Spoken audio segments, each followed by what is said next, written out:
En entrevista exclusiva para El Imparcial y previo a su participación en el foro Sonora Siglo XXI, donde expuso el tema de su libro titulado Los saldos del narco, el fracaso de una guerra, Rubén Aguilar aseguró que ni los propios datos oficiales del gobierno de la República ni los organismos internacionales avalan las 3 razones que el presidente de México utilizó para justificar su guerra contra el narcotráfico. El punto central es que argumentamos que las 3 premisas con las que inició la guerra el presidente Calderón, las 3 eran erróneas o falsas, y que en ese sentido se metió a un problema que, intentando que el remedio fuese mejor que la enfermedad, terminó siendo peor.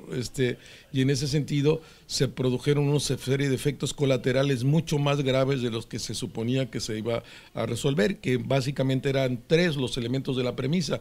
México vive una violencia inaudita que nunca había habido. Cuando arranca la guerra es el momento de menos violencia en la historia de México, que México era un país consumidor. Todas las encuestas del propio gobierno dicen que no, como incluso la última que presentó el presidente hace 10 días, donde reconoce que no hay un problema de consumo en el país. Ese no es el problema. La pregunta en México es por qué no consumimos drogas como lo hacen los americanos o los brasileños o los chilenos o los argentinos o los uruguayos, que tienen 200 o 300 o 400% más consumo que nosotros.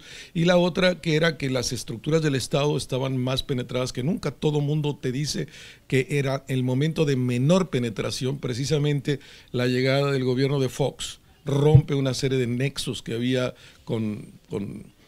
desde las estructuras del poder, y el narco, al verse amenazado o enfrentado o confrontado por la guerra del presidente, trata de corromper, de meterse más a las estructuras del gobierno para poder resistir a este enfoque de guerra. Y en ese sentido es básicamente las tesis centrales y los números y las estadísticas, tanto del gobierno federal como de organismos internacionales, que desde nuestro punto de vista apuntalan nuestro razonamiento. Entonces puede haber, ingenuidad, puede haber ignorancia, puede haber una decisión también equivocada, puede haber también un intento de utilizar la guerra para otros propósitos, que es nuestra interpretación, el de Jorge Castañeda y mío, que es que el presidente estaba necesitado en su propia racionalidad de una justificación política,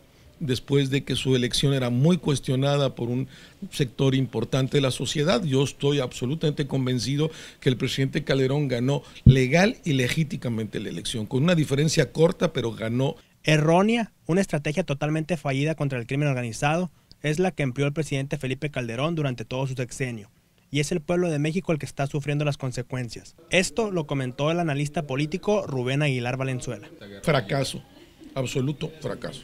¿Quiénes la pagaron? Pues la paga el país, la paga la tranquilidad del país, paga la imagen del país. Y cuando un general, el comandante en jefe, triunfa, pues se cuelga las medallas. Cuando fracasa, sube sus consecuencias. Con información de José Ponce, para elimparcial.com, Rubén Cepeda.